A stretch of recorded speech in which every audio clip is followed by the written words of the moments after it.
Y también pido que sea de bendición para tu pueblo que está aquí. Señor, que tú seas quien bendigas esta porción de tu palabra en nuestros corazones, y que tú seas, por favor, quien en esta hora puedas alimentarnos a cada uno de nosotros, amado Padre, porque te lo pedimos y te lo rogamos todo en el precioso nombre de Jesucristo, nuestro Señor y nuestro Salvador. Amén. Es interesante estar en la iglesia, solo que tenemos ventajas y tenemos desventajas. Les voy a decir por qué. Cada uno de nosotros tiene un temperamento diferente. Hay 4 tipos de temperamento. Unos somos hombres, otras son mujeres. Y eso hace otra diferencia más. ¿Cuántos años tienes, Quique? 14 años tiene Quique. ¿Cuántos años tienes, Carlitos? 31. ¿Cuántos años tienes, Armando? 36. Tengo 60. Quiere decir que venimos de trasfondos, de culturas diferentes, de edades diferentes, de temperamentos diferentes. O sea, es un milagro que somos. Porque somos tan diferentes. Y esa diferencia es la que complica nuestra manera de pensar y por ende nuestras decisiones. Quiero que me acompañe al libro de Jueces, capítulo 2. Vamos a leer del versículo 8 al versículo 14 en esta noche. Dice así la palabra de Dios, Jueces, capítulo 2, versículos del 8 al versículo 14. Y murió Josué, hijo de Nun, siervo de Jehová, siendo de 110 años, y enterráronlo en el término de su heredad en Timnásera, en el monte de Efraín, el norte del monte de Gaz. Y toda aquella generación fue también recogida con sus padres. Y levantóse después de ellos otra generación que no conocían a Jehová, ni la obra que él había hecho por Israel. Y los hijos de Israel hicieron lo malo en ojos de Jehová, y sirvieron a los Baales, y dejaron a Jehová el Dios de sus padres, que los había sacado de la tierra de Egipto. Y fuéronse tras otros dioses, los dioses de los pueblos que estaban en sus alrededores, a los cuales adoraron y provocaron a ira a Jehová, y dejaron a Jehová y adoraron a Baal y a Astarot. Y el furor de Jehová se encendió contra Israel, el cual los entregó en manos de robadores que los despojaron, y los vendió en manos de sus enemigos de alrededor, y no pudieron parar más delante de sus enemigos. Hay una pregunta que la gente, incluso tus conocidos, tu familia, se ha hecho a lo largo de este año desde que empezamos con la pandemia. Y una de las preguntas típicas y más comunes que la gente hace es: ¿dónde está Dios? ¿Dónde está Dios en esta pandemia? ¿Dónde está Dios? Pues Dios nunca se ha movido. Dios nunca ha cambiado. Los que hemos cambiado somos nosotros. Los que hemos complicado nuestra propia existencia somos cada uno de nosotros. Cada uno de nosotros viene de antepasados que vivieron igual que usted. Por ejemplo, sus abuelos aquí en Atlapulco, o sus bisabuelos, o sus tatarabuelos. Estamos hablando de 1900 o un poquito más atrás. Y usted es descendiente de ellos. Ahora, cada uno o cada generación tiene la oportunidad de parte de Dios de hacer que su vida sea dichosa, sea abundante. Pero hay ciertas reglas que uno tiene que aprender. Hay ciertos principios que uno tiene que practicar. Hay ciertos conceptos que usted debe de tener como prioridad en su vida. porque de ello depende el futuro de los que vienen detrás de usted. Jesucristo ya lo salvó de ir al infierno, pero ahora es nuestra batalla personal lograr que nuestra vida sea diferente a la que fue la de aquellos que vinieron atrás de nosotros.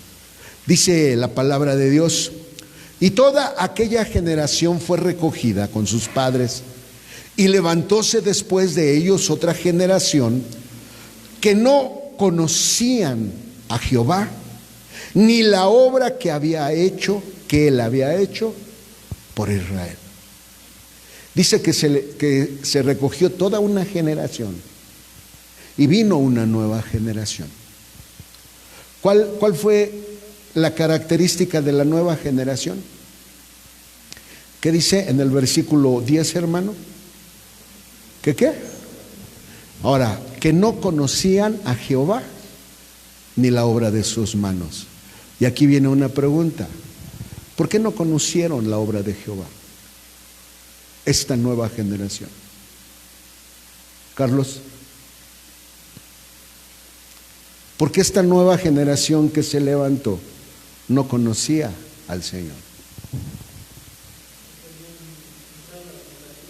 Porque habían entrado a idolatría. Jesse.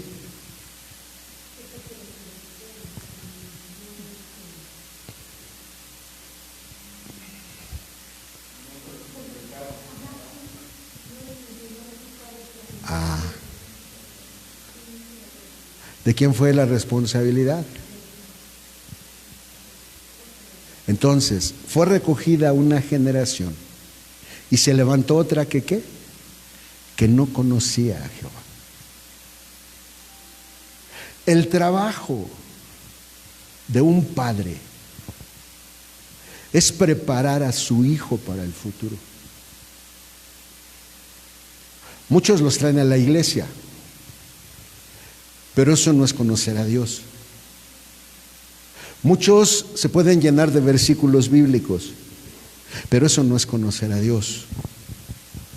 El trabajo principal de un padre es llevar a sus hijos a una experiencia personal con la presencia de Dios.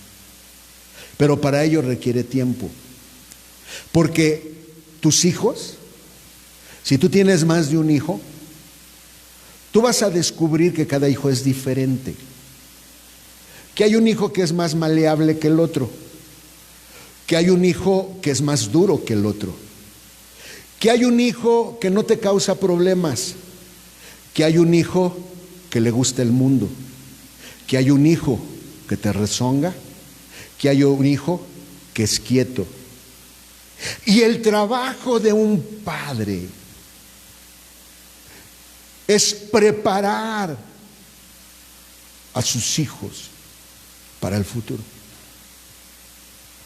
Israel, dice la palabra de Dios, lo aprendimos el martes, que Israel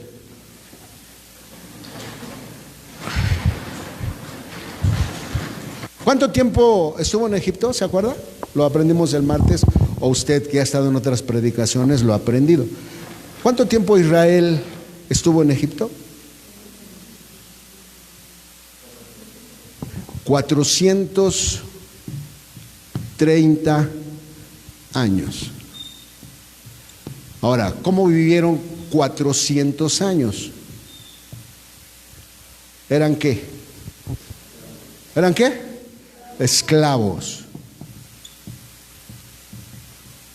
Eso significa que tenían mente ¿de qué? De esclavo. Pero no solo tenían mente de esclavo, tenían comportamiento ¿de qué? De esclavo. Así es. Hablaban ¿como qué? Como esclavos. Y se comportaban ¿Cómo qué?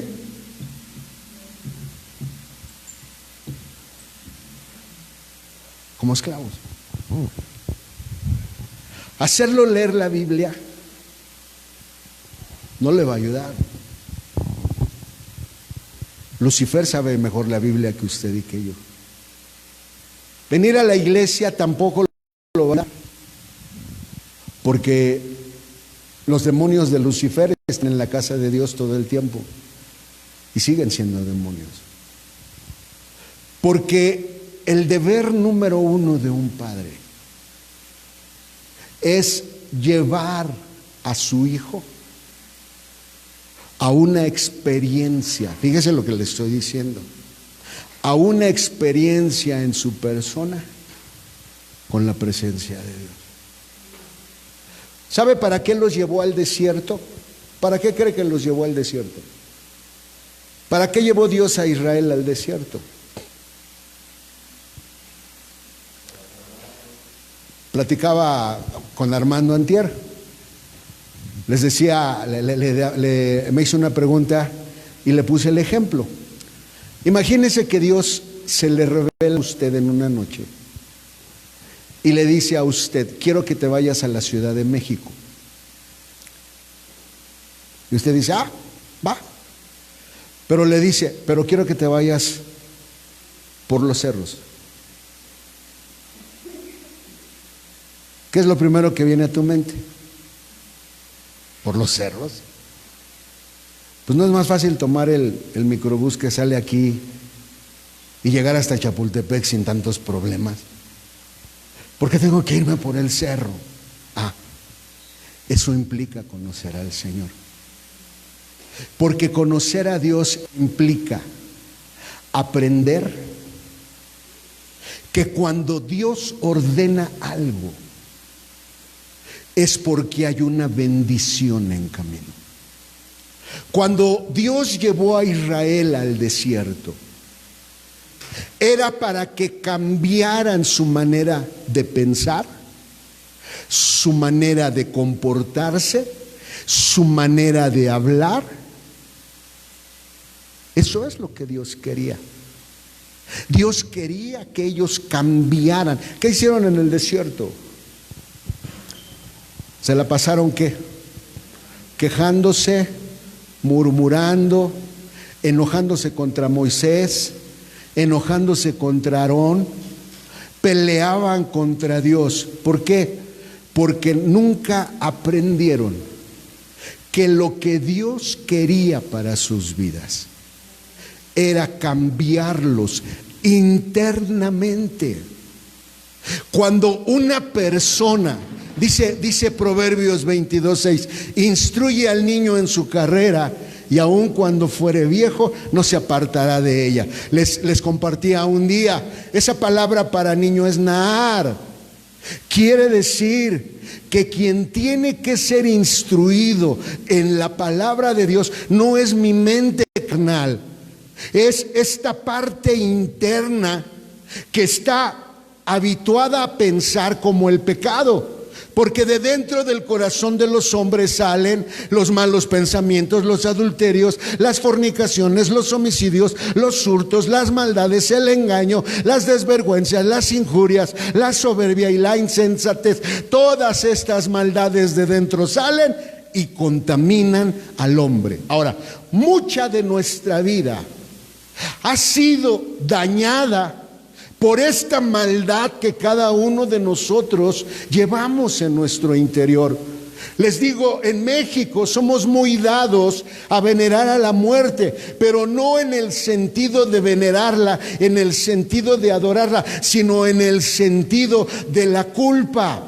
¿Por qué? ¿Sabe usted cuántos hijos, ya que su padre murió, ya que está tendida en la caja, ya que lo están llevando al panteón, sabe cuántos hijos se lamentan haber tenido una actitud equivocada, una actitud de enojo, una actitud de resentimiento hacia sus padres?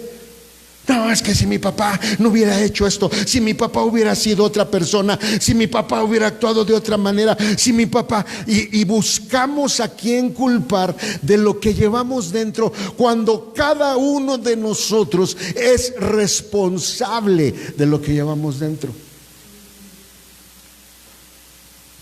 Cuando nosotros perdemos nuestra experiencia con la palabra de Dios, dejamos de depender de Dios.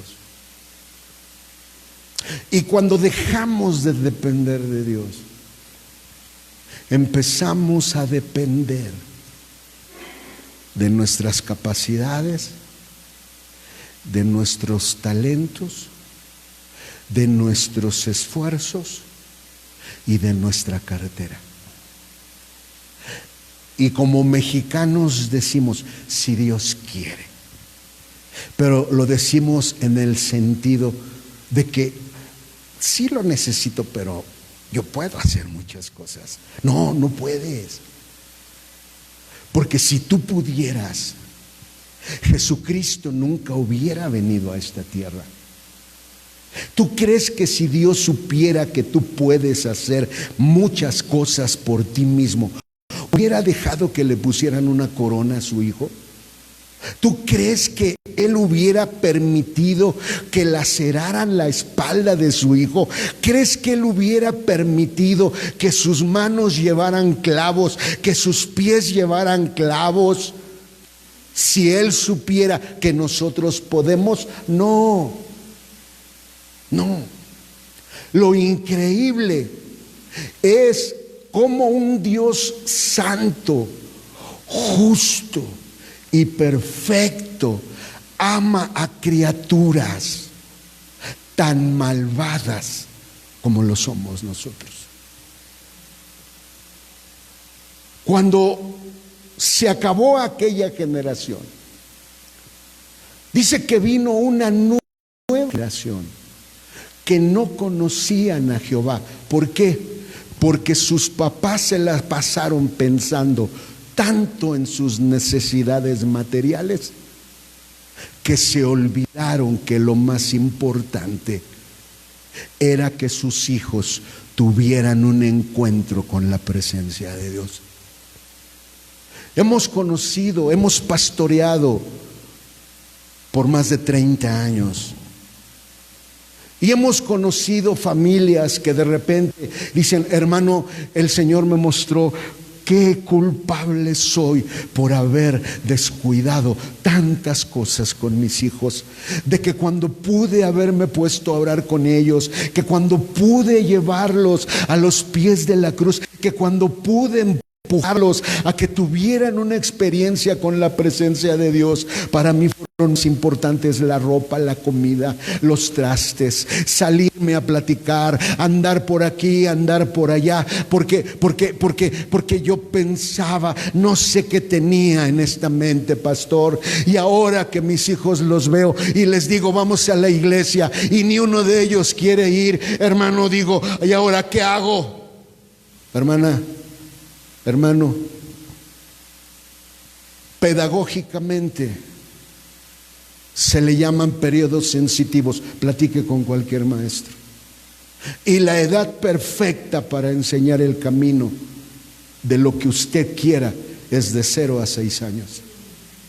Después de 6 años puede instruirle, pero le va a ir costando más trabajo. Y entre más crezca, más trabajo le va a costar. ¿Por qué? Porque esto llamado voluntad empieza a pararse y empieza a ponerse firme y empieza a decir, pero ¿por qué tengo que orar? ¿Y por qué tengo que orar por los alimentos? Ora tú eres la que vas al templo, tú eres el cristiano, tú eres el que estás ahí. ¿Por qué? Porque muchas veces, muchos de nosotros como padres, no tuvimos la delicadeza de pasar tiempo espiritual de calidad, así lo llaman los maestros, con nuestros hijos. Era más importante irse a platicar con los primos, con los hermanos. Era más importante la ropa, total, el niño juega y el día de hoy le compro su celular, le compro su tableta y que Dios lo bendiga. Eso fue lo que le pasó a Israel sobre el tiempo. La palabra generación, aquí viene lo interesante. Fíjese lo que significa: girar o mover en círculo. En otras palabras, ¿qué les enseñas a tus hijos cuando despiertas? ¿Qué les enseñas durante la mañana? ¿Qué les enseñas a mediodía? ¿Qué les enseñas por la tarde? ¿Qué les enseñas cuando se mete el sol? ¿Qué les enseñas cuando llega la noche a tu casa? ¿Qué es lo que tú les enseñas a tus hijos? Esa es la marca que tú estás dejando a tus hijos. Si tu hijo, oye mamá, espérame, que estoy haciendo la comida. Ahorita no me hables porque estoy haciendo la comida. Oye mamá, fíjate. No, espérate. ¿Ya hiciste la tarea? Órale, porque tengo que lavar, tengo que planchar, tengo que acomodar. Y dejamos pasar. Y los hijos empiezan a crecer. Y cuando crecen les decimos, quiero ser tu amigo. Y tu hijo nada más te ve, sonríe y te dice, sí mamá o sí papá. Pero nunca te cuenta nada. O te cuentan algunas cosas y te esconden un montón. Ay, ¿por qué será que mi hijo es así? Porque hay una generación que no ha entendido el trabajo más importante dentro de su hogar. Hermano, tú aquí vienes, ¿qué? 2 horas aproximadamente. 2 horas el martes, 2 horas el viernes, 4 horas. Si vienes el domingo son otras 2 horas, son 6. Si vienes el domingo en la tarde son 8 horas. ¿Cuántas horas tiene la semana? 24 por 7, ¿cuánto es? Alguien ahí rápidamente hágame la cuenta en su hoja. ¿Cuánto es 24 por 7? 168. De esas 168, 8 horas la pasas aquí y las otras 160 en tu casa.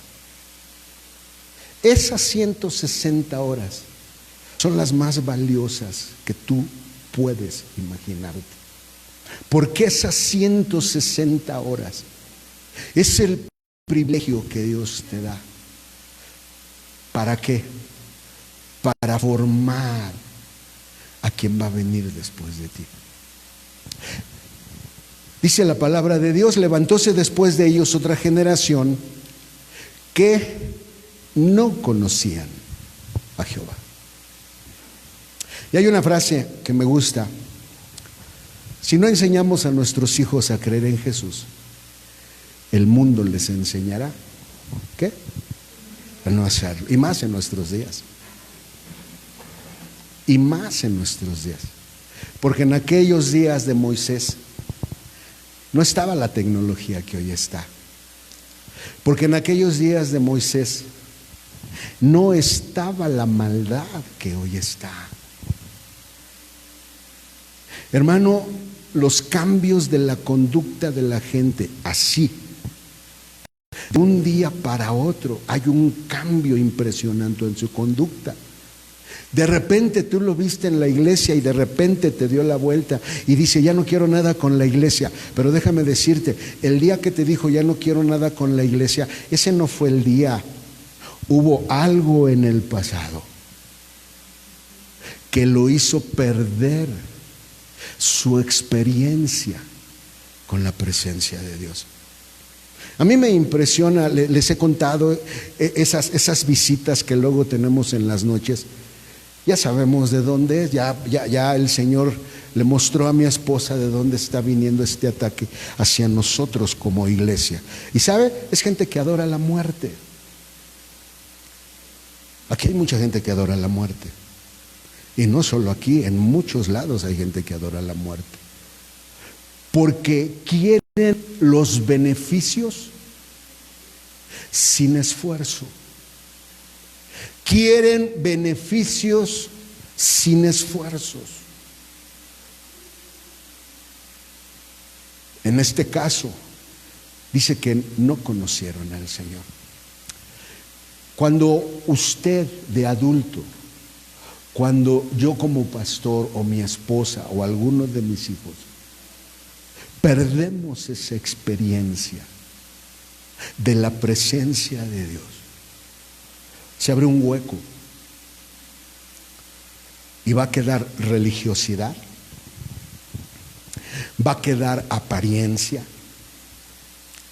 va a quedar este viejo hombre disfrazado de piedad.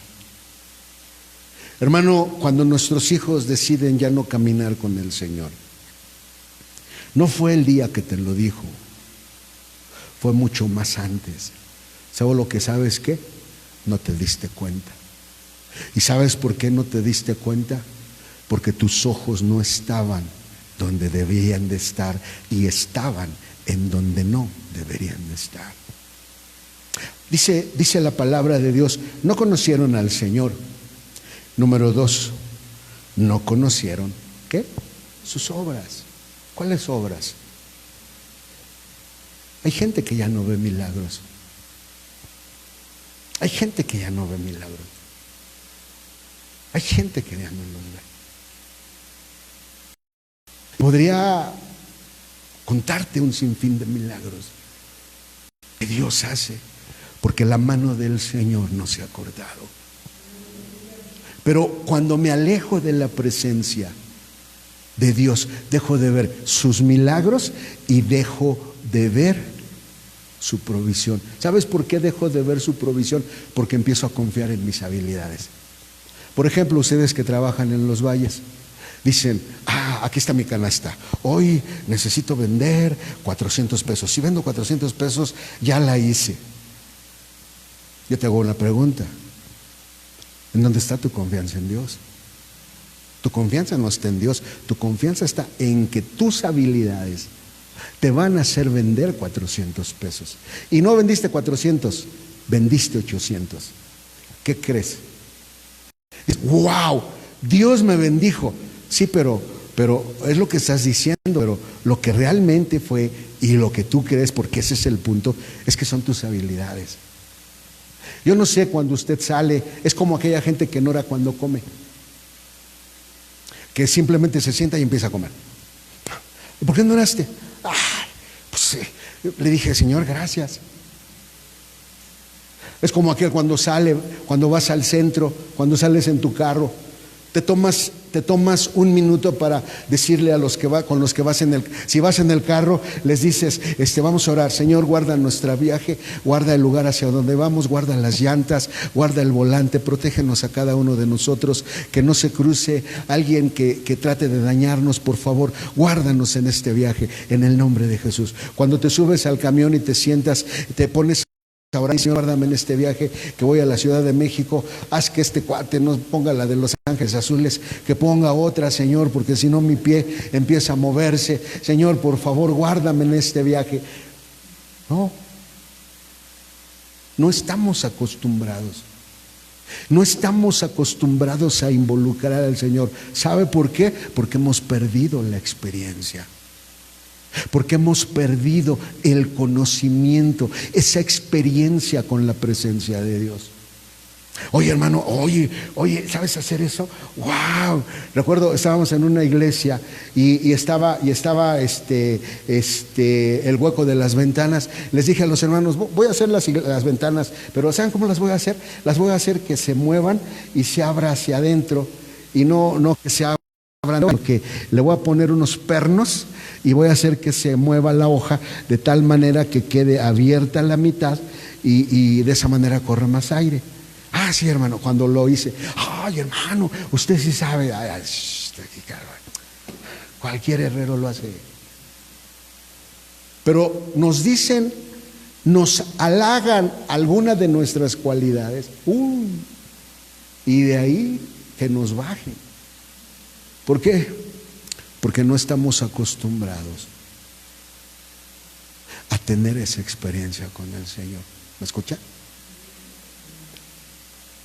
Dice esta reflexión: el hombre que profesa ser cristiano sin congregarse en una iglesia se está disparando en el pie. Le dispara a sus hijos en la pierna y le dispara a sus hijos en el corazón. ¿Qué quiere decir? ¿Qué significa esta reflexión? Que cuando tú debes de venir a la iglesia y tus hijos te ven que tú no vienes por la razón que tú quieres, te estás disparando una bala en el pie. En otras palabras, vas a empezar a cojear espiritualmente. Le estás disparando en la pierna a tu hijo. Pues tu hijo va a decir, pues si tú no vas, yo ¿para qué voy? Si tú no vas. No me rezongues porque soy tu papá. Y ya con eso nos la sacamos.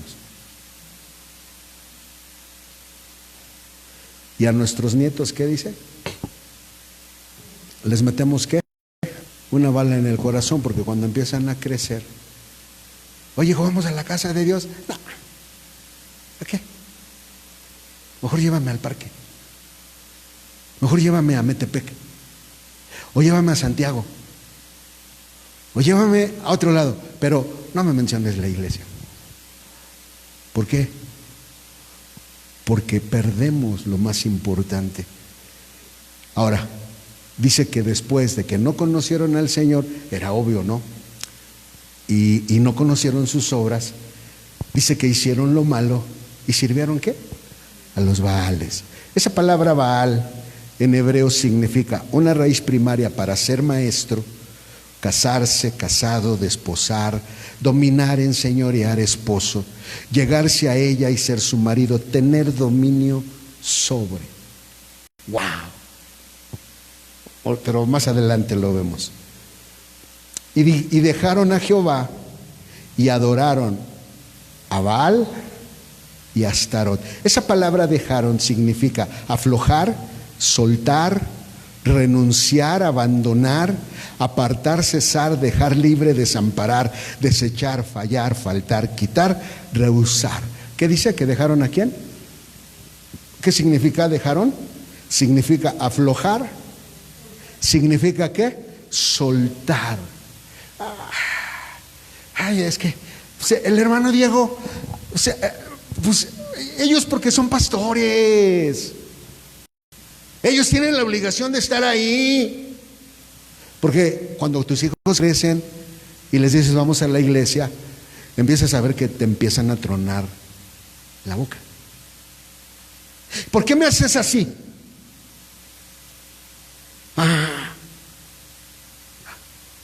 ¿Por qué empiezan los problemas? O sea, fíjese bien, ¿qué es lo que origina los problemas? No es la religiosidad, que dejamos de encontrarnos con la presencia de Dios. Que tus hijos en tu casa no te escuchan.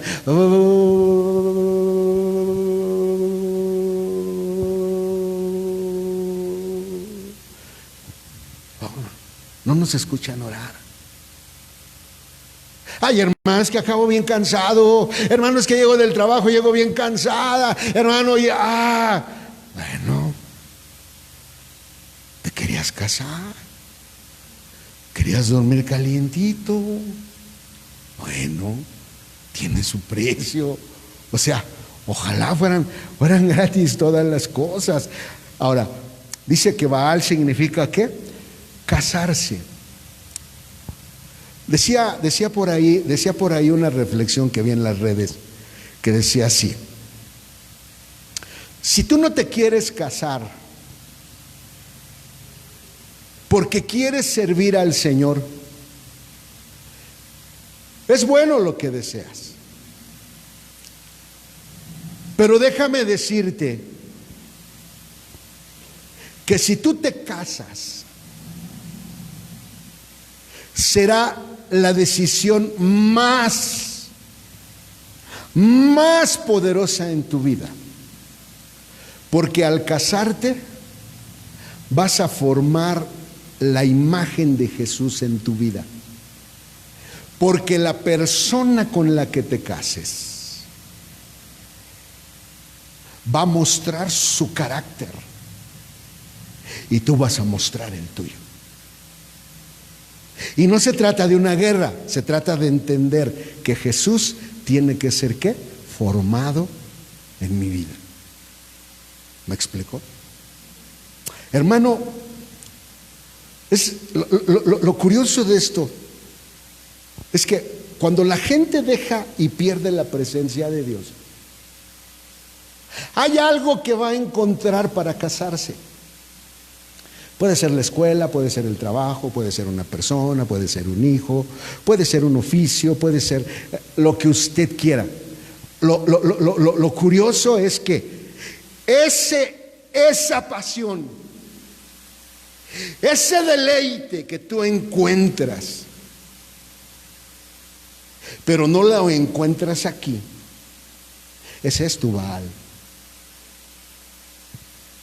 Porque le estás dando toda tu fuerza a aquello, olvidándote que tiene que haber un equilibrio. Que si hay algo que nuestros hijos, y más en este último tiempo, y voy a llegar, porque sí, gracias a Dios voy a llegar a eso, y más en este tiempo tan difícil para el pueblo de Dios. Bendigo a Dios, muchachos. Qué bueno que le están echando ganas a la cantada y a la tocada. Hermano, qué bueno que está aquí. Créamelo.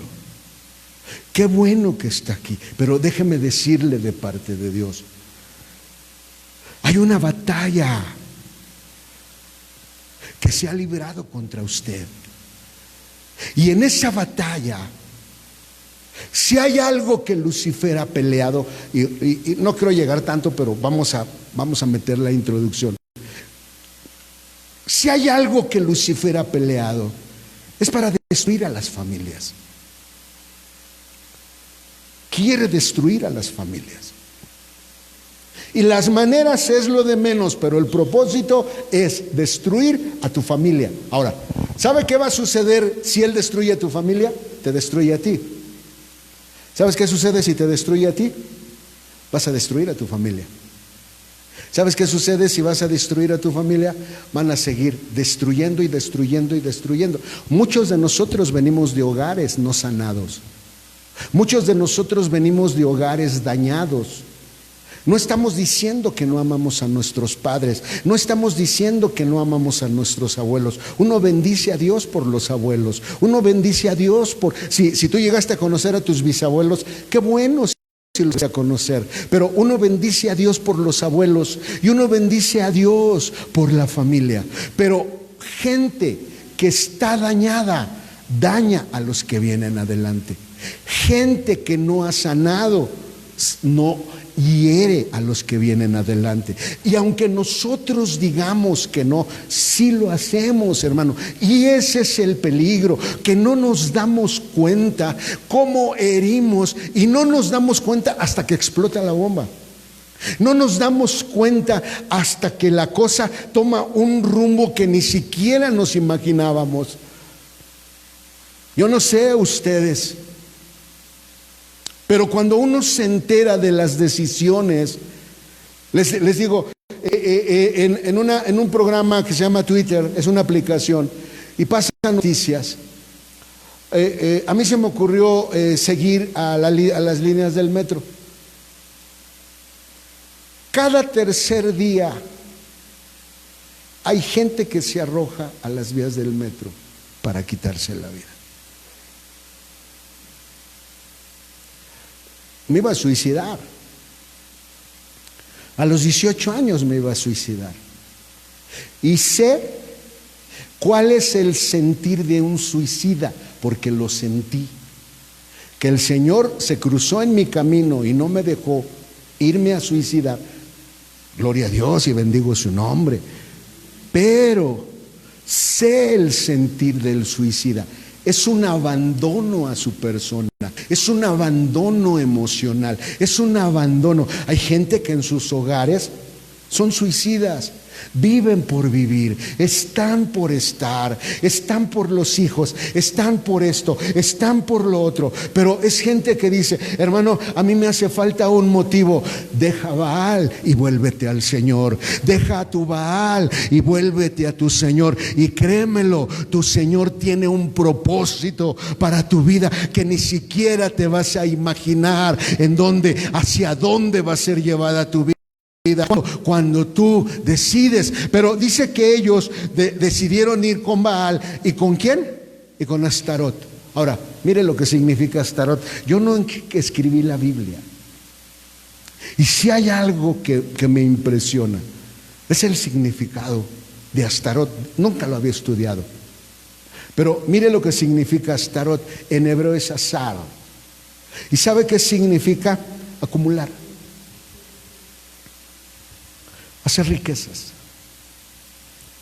Enriquecerse. Prosperar. Porque hay gente, hay familias que están peleando por lo exterior y no dedicaron tiempo para trabajar con su carácter. ¿Tú eres cuetito de a peso? ¿Alguno de tus hijos es cuetito de a peso? Repitiendo versículos de la Biblia, no va a suceder. ¿Sabes qué hacer? Teniendo una experiencia con la presencia de Dios. Cuando vienen hermanos y nos dicen, hermano, ¿qué hago con mis hijos jóvenes? No quieren nada con el Señor. Les digo, y se los digo a ustedes, y a los ven, tienes que orar lo que nunca quisiste orar en tu vida, si quieres ver cambios en tus hijos. Porque el único que puede tocar el espíritu de un hijo es el Espíritu Santo. El único que puede tocar el espíritu de tu esposo o de tu esposa es el Espíritu Santo. Y platicando con la gente, viendo el Face, platicando por acá, con la ropa, con el quehacer, con la comida, no lo vas a lograr. Vas a tener, y les digo a los hermanos, ¿te están dando problemas tus hijos? Hay uno que ya se fue a emborrachar. Hay otro que ya te está probando drogas. Es un golpe emocional. Pero, ¿sabes? La esperanza no está en la iglesia. No está en la asociación a la que pertenecemos. La esperanza está en Él. Es Él la fuente de esperanza. Pero ¿sabe cuándo? Cuando hago lo que nunca he querido hacer. Porque todo es resultado de... Hermano, estamos viviendo los últimos tiempos. A lo largo de la historia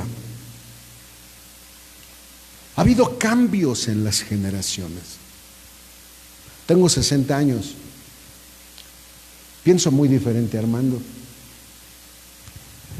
Pienso muy diferente a Nayeli, a Carlos, porque ellos son más o menos promedio de la edad. Claro, mucho más chica Naye, no, porque va a decir que tengo 40 años, no, todavía no. Le faltan muchos años para llegar a esa edad. Pero ya no es una jovencita, como Vale o como Romy. Y habemos generaciones y ha habido cambios en nuestras generaciones, que la ausencia de esta experiencia con Dios nos ha traído la complejidad de vida que tenemos el día de hoy. Pero lo que quiero decirle de parte de Dios esta noche, la solución está en Él. No está en usted, la solución está en Él. Pero ¿sabe cuándo? Cuando usted se decida a dar el paso. ¿Me escucha? Cuando usted se decida a hacer la parte que a usted le corresponde, Dios se va a mover para hacer la parte que Él tiene que hacer en su vida. Déjeme explicarle. Del año 1925 a nuestros días, 1925, ¿cuántos años van? De 1925 a 2020, ¿cuántos años son? A ver, 1925 a 2020. ¿Cuántos años son? A ver, los que fueron en la nocturna. ¿Cuántos años son ahí?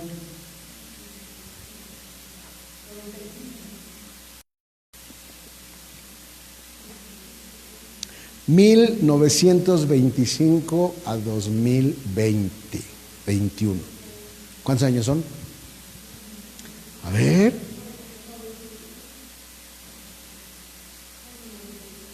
¿Están seguros? 1900, a ver, se los pongo gráficamente, porque yo creo no. 1925, 2021. ¿Cuántos años son? ¿Cuántos?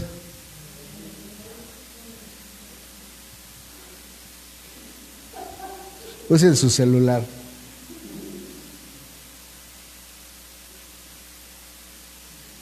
¿Cuántos son, Joshua?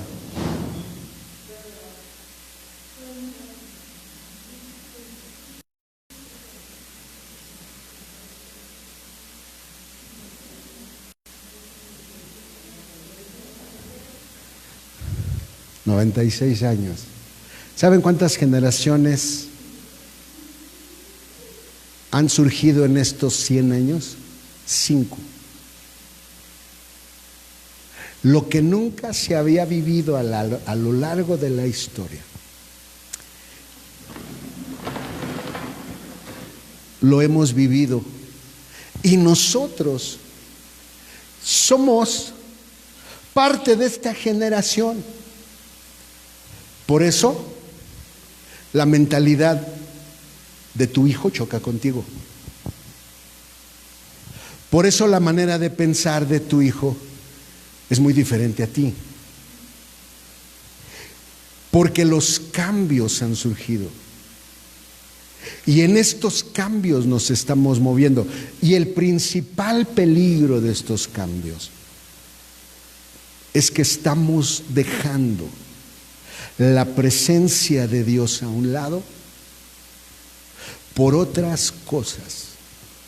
Llámese trabajo, llámese escuela, llámese hijo, llámese novia, llámese esposo, llámese esposa. Ponle el nombre que tú quieras. Lo estamos haciendo a un lado por algo que no es la presencia del Señor. Déjeme explicarle. Hubo un grupo de gente que nació entre 1925 y 1945. A ellos la sociología y la antropología los llama la generación S. Esa generación S se le nombra S porque es la generación del sometimiento. Todos los hijos que nacieron en esos años, ellos no podían escoger con quién casarse. Ellos tenían que estudiar lo que su papá les decía. Ellos no tenían voto para las decisiones de la casa. Ellos simple y sencillamente su único trabajo consistía en obedecer. Y ay del hijo que abriera los ojos o que levantara la cara. Ay del hijo. Porque todos los niños que nacieron en ese tiempo, por eso se le llama la generación S. ¿Sabes quiénes son esa generación? Tus abuelos. Por eso tus abuelos, si todavía viven, tienen algo muy peculiar. ¿No les gusta que ni los contradigas? ¿Que ni los quieras obligar? ¿Que ni los quieras forzar? Mucho menos chantajear. Porque ellos son así. Ellos crecieron. Para ellos, para este grupo de gente, lo vamos a ver en otras lecciones, para este grupo de gente la vida espiritual fue de una manera. Te arreglas porque nos vamos a la iglesia. Y te pones esta ropa y te pones estos zapatos, te pones estas calcetas, te pones estos pantalones, te pones esta camisa, te pones este vestido, te haces trenzas, te pones un pasador, haces esto, haces lo otro, haces aquello. En otras palabras, los hijos no podían decidir si se ponían zapatos con agujetas o zapatos sin agujetas. Eran los papás los que le decían todo lo que tenían que hacer. Cuando crecían ellos, les decían: ya hablé con mi compadre, te vas a casar con su hija. Ya hablé con mi compadre, te vas a casar con su hijo. ¿Y qué cree? Se casaban. Porque esa fue la generación. Después vino otra generación. A ellos se les llamó los baby boomers. Son todos los niños que nacieron entre 1946 y 1964. Déjeme decirle algo más de la generación S. En la generación S es cuando se inventa el radio, es cuando se inventa la televisión en 1940. En otras palabras, viene un mundo diferente. En aquellos años, si tú alguna vez hablaste con algún abuelo, por ejemplo, cuando una de las mujeres del pueblo se embarazaban, cuando se iban a aliviar, todas las mujeres del pueblo iban, unas lavaban la ropa, otras le lavaban la ropa, otras preparaban la comida, se sentaban a tejer, los hombres se ponían a tomar, a jugar. Eso era en aquellos años. Cuando viene el descubrimiento de la radio, de la televisión, de la prensa escrita, 1930 y tantos, la sociedad empieza a cambiar. Empieza a surgir un materialismo. Porque, niño, déjenme decirles, nosotros íbamos a ver televisión con una comadre de mi mamá. Ahí andábamos todos los chamaquitos, nos cobraban 10 centavos.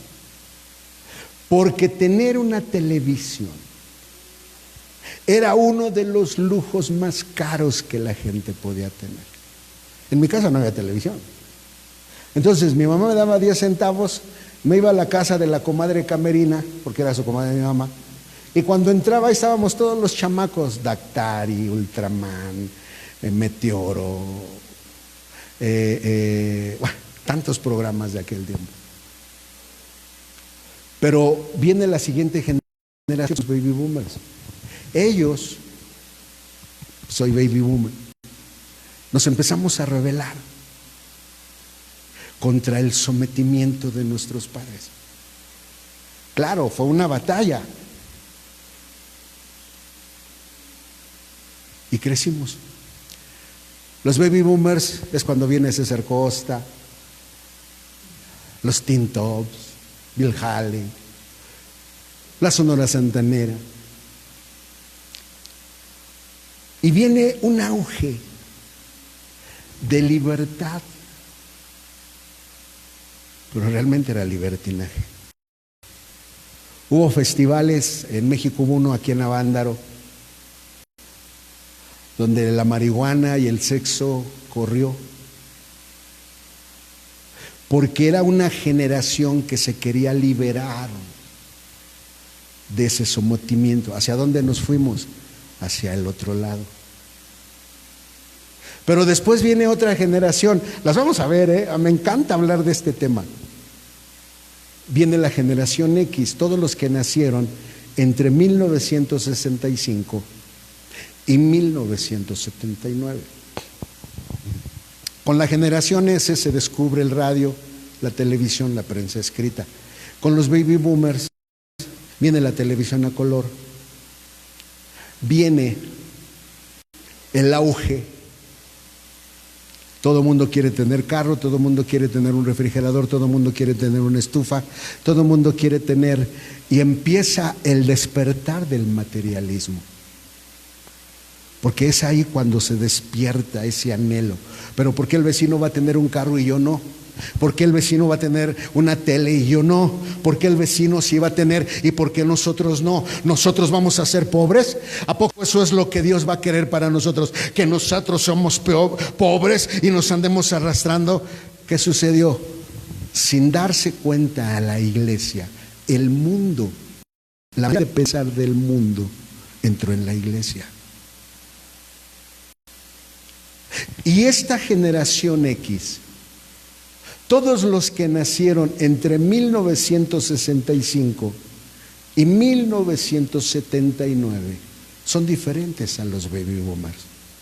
A nosotros se nos habló de lealtad, se nos enseñó a ser leales. Por eso habemos gente como un servidor que, por ejemplo, lo he visto cuando llegamos a pastorear un lugar. Cuando llegamos a este lugar, cerramos las puertas de todos los lugares donde hemos estado. ¿Por qué? Porque nuestra lealtad tiene que estar donde el Señor nos puso. Pero los X no. Los X son Mark Zuckerberg, Steve Jobs, que ese materialismo los absorbe a esa generación X. A todos los X, si hay algo que los mueve, es el billullo. Porque tiene usted que entender que es toda una cultura, es toda una filosofía que se adquiere, una manera de pensar que adquirimos. Ahora, si usted dijera, no se acaba la historia, porque estamos en 1979. Después viene la segunda generación que se llaman los Y. Esta es la gente que nació entre 1980 y el 2000. Esta generación es donde surgen los famosos ninis. Ni estudian ni trabajan, porque es algo general. Oye, pero ¿por qué tu hijo es así? Te cuenta tu hermana o platicas con tu hermana o con tu primo. ¿Y por qué tu hijo es así? Si tu hijo debería de estar, acuérdate cuando nosotros nos traía nuestro papá. No, quizás el que no has entendido eres tú. Tú fuiste educado para vivir en un mundo que ya no existe. Porque el mundo en el que estamos viviendo en nuestros días es totalmente diferente al que a ti te tocó cuando tú eras niño. ¿Sabías? Bueno, ojalá llegue. Después viene la generación Z. A ellos se les llama así, porque no por Mazinger Z ni por Dragon Ball Z, pero si se dan cuenta, en ese tiempo, todos estos niños Zetas, la tecnología es su punto de encuentro. Tú te encuentras en la casa que el papá y el hijo se hablan por celular, se mandan un WhatsApp y le dicen a su hijo, ya vente a comer, ya no le dicen, vente a comer. No, como a ti te hacían. Yo no sé si tú salías a la calle y cuando te salías a jugar de repente salía tu papá o tu mamá, ¡Diego! ¡Diego! Y ya decían, órale, te habla tu mamá, niño regañado. Y ahí ibas, no te he dicho que pácatelas. Decía ayer una reflexión. Hoy piden derechos. Cuando yo era niño, mi mamá me mandaba con la vara con la que me surtía. ¿Cuáles derechos? Porque la historia ha cambiado. Y los días que estamos viviendo son muy, muy, muy peligrosos y difíciles. A estas tres últimas generaciones, la X y la Y y la Z, los sociólogos la llaman ahora la generación de cristal. No les puedes decir nada. Se ofenden, se sienten, se deprimen y se suicidan. ¿Sabías que en nuestros días jóvenes de 14, 15, 16, 17 años se ahorcan? Porque les regañaron, porque les quitaron el celular, porque los dejó el novio y se suicidan. ¿Por qué? ¿En dónde ha estado el problema? Que hemos hecho a un lado la presencia de Dios para meternos dentro de estos cambios generacionales, porque no estamos contentos ni con lo que recibimos ni con lo que tenemos. Queremos más. Y eso le está pasando al pueblo de Dios de manera general. ¿Vas a ir otra vez a la iglesia? Oye, ¿cómo pierdes el tiempo? Deberías de ser productivo, deberías de hacer otra cosa. ¿Deberías qué? ¿Hacer otra cosa? ¿Estar jugando en el celular? O en esa maquinita que juegas, ya sea PlayStation, Xbox o el Nintendo. ¿Eso es hacer algo de provecho? No. Y estamos dejando escapar el tiempo más valioso para llevar a los nuestros a una experiencia donde el Espíritu de Dios tome sus vidas y ellos solitos la entreguen al Señor. ¿Si has visto los libros de primaria de tus hijos? Que un niño se puede besar con otro niño y no hay problema. Que si un niño decide, estaba viendo el otro día una historia en Fakes, un hombre, sargento del ejército de Estados Unidos, pero después descubrió que ella era una mujer que estaba viviendo en un cuerpo de hombre y se cambió, ahora es mujer y juega en el equipo de básquetbol. ¿Por qué se lo van a impedir si tiene derechos para jugar en un equipo de béisbol de mujeres? Obvio,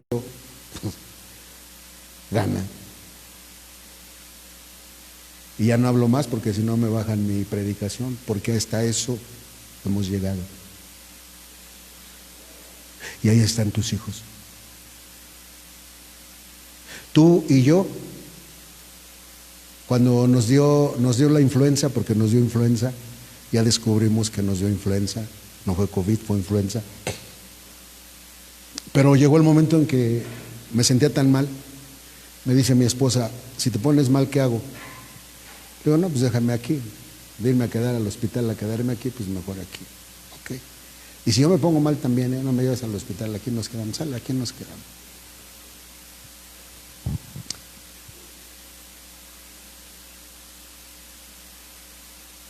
Ya hicimos nuestra vida. Llegué a este lugar, tenía 18 años. Era un jovencito. Y bendigo a Dios por ese tiempo que me tocó ser cristiano, porque no es el cristianismo que hay el día de hoy. Y esa es su batalla de usted y mi batalla. Ustedes, hermanos que son casados, pues a jalones y a estirones, pero ahí están. Pero hay quienes vienen atrás de ti. Y es un mundo en el que tu ideología y tus valores ya no sirven, aunque sí sirven. siguen siendo válidos. Pero para inculcárselos vas a tener que invertir tiempo, primeramente, en tu búsqueda de Dios. Hermano, te quiero confiar algo. Cuando nacieron mis 3 hijos, que de los cuales viven 2, decía: ay, Señor, híjoles, gracias porque ya están creciendo. Ay, qué bueno que van a crecer. Ay, ya, porque ya cuando crezcan se acaba la historia. Mi hija tiene más de 25 años.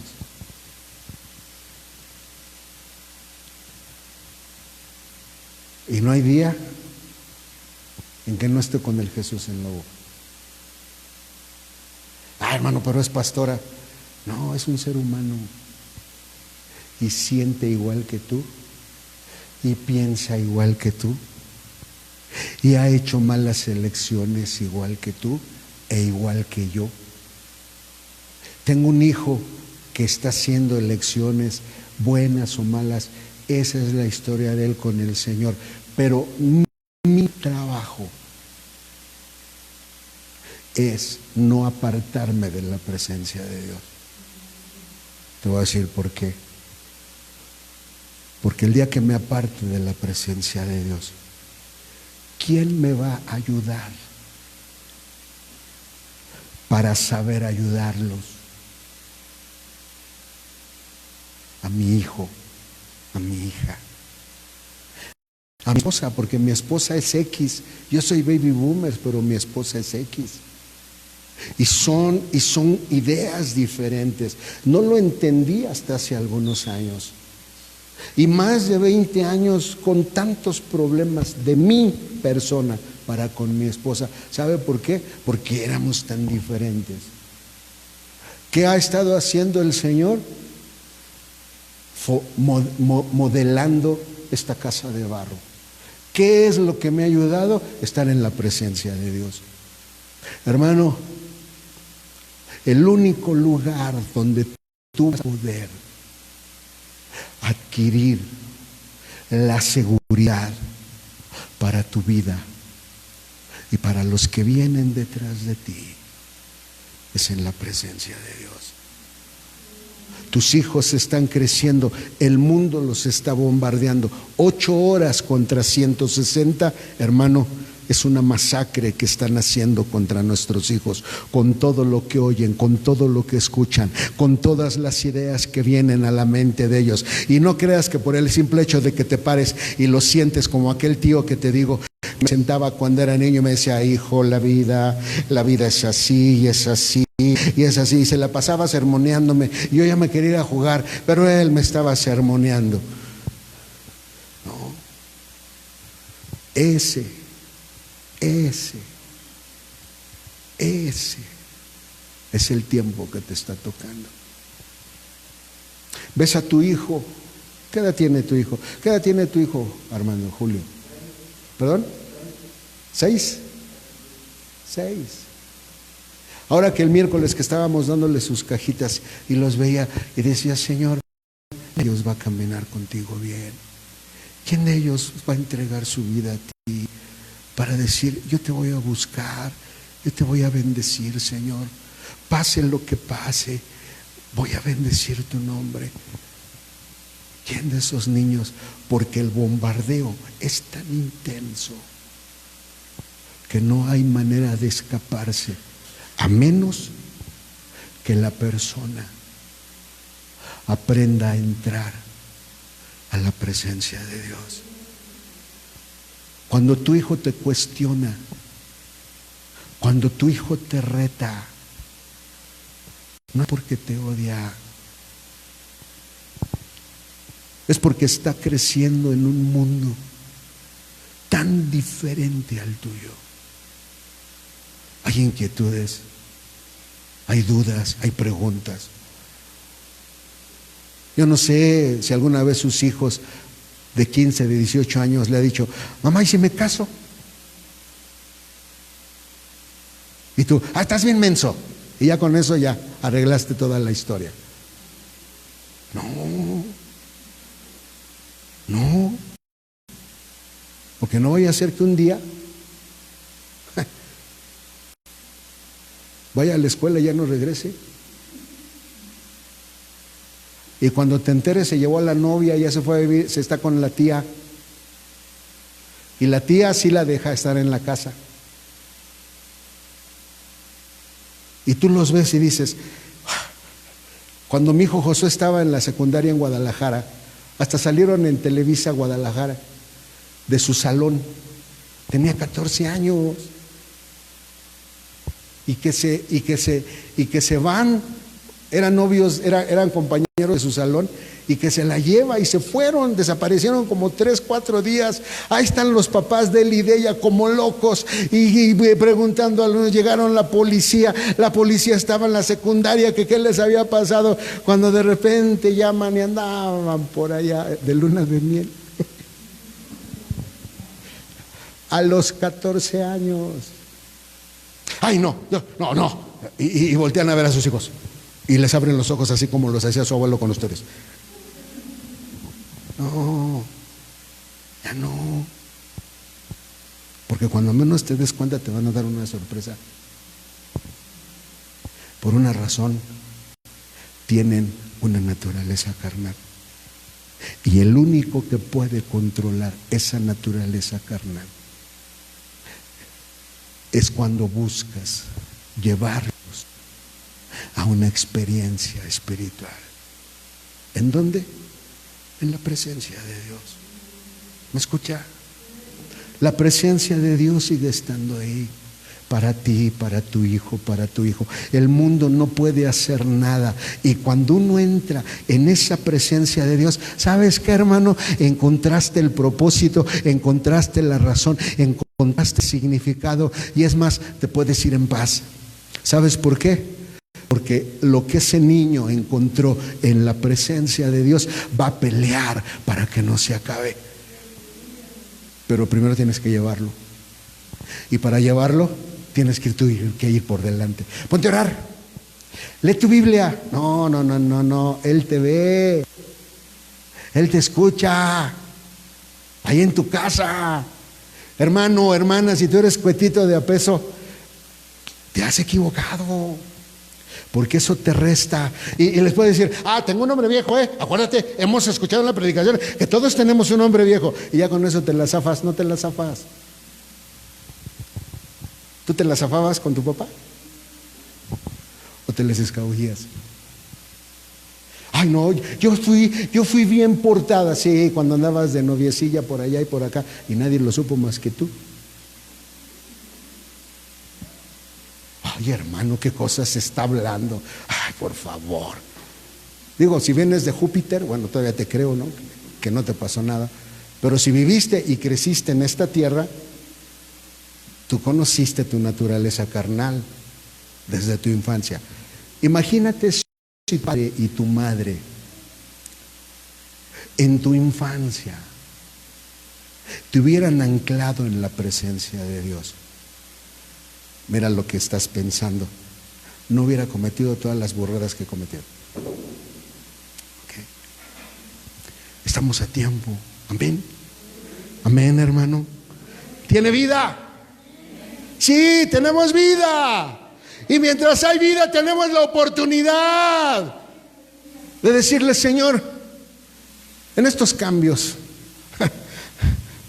¿tú qué eres? Ve el año en que naciste. ¿Tú qué eres, Carlitos? ¿Del 91? Eres Y. ¿Tú, Romy? ¿Eres Z o eres X? ¿Eres X? No, pues no. Y veo a Romy, no. ¿Tú qué eres, Armando? ¿Eres griego?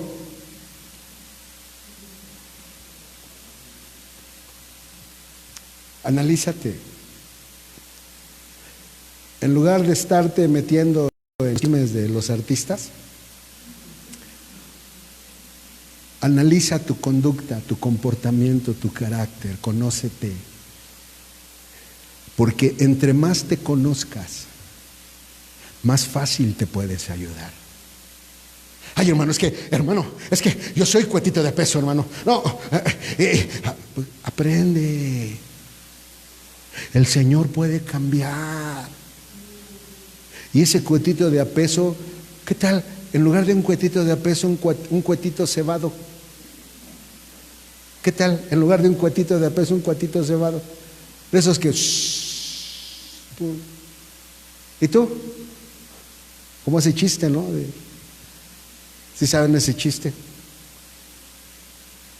Llama el león a todos los animales y les dice: por ahí escuché que alguien está diciendo que es el rey de la selva.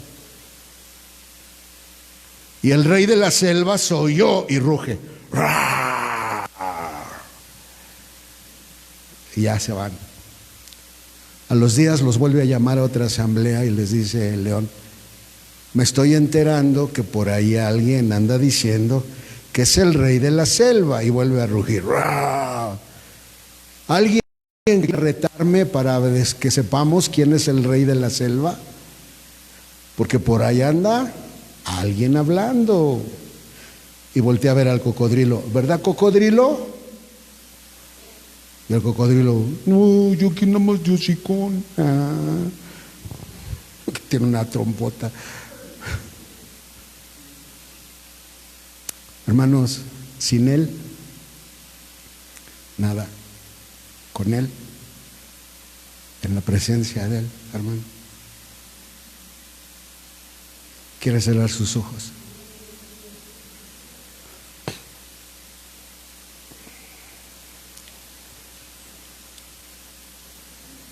En su casa hay varias generaciones reunidas en esa mesa. Y cuando le digo de generaciones, le estoy diciendo maneras de pensar. Le estoy diciendo costumbres.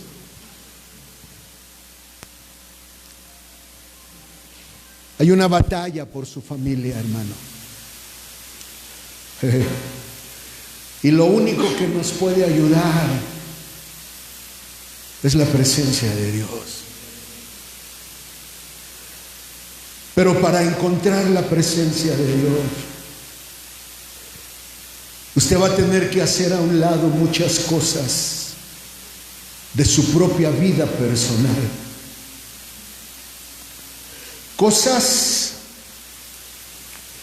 que, si usted lo analiza,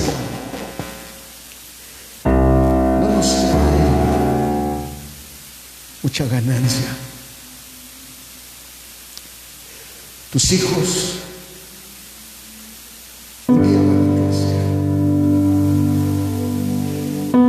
Y estamos enfrentándonos a un mundo cada vez más violento, cada vez más agresivo, lleno de tanta maldad. Y ahí están creciendo tus hijos que son pequeños, hermano. No se trata de que los tengas guardados en tu casa, porque un día van a crecer y van a tener que salir a enfrentarse a lo que hay afuera. La vida no se trata de esconder a nuestros hijos. La vida se trata de aprender a ser sabios para llevarlos a la presencia de Dios y enseñarles a que se refugien en la presencia de Dios, para enseñarles que se escondan en la presencia de Dios, para enseñarles que cuando las luchas de su interior, cuando sus deseos carnales empiecen a brotar, ellos puedan correr a la presencia de Dios, a esconderse, porque ellos van a aprender que ahí, en la sangre de Jesús, ellos van a encontrar la fortaleza que van a necesitar para pasar.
sentirte, Jesús. Oh, alfarero, mi vida te entrego, restaura mi ser y hazme de nuevo una vez más. Yo te lo ruego una vez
vamos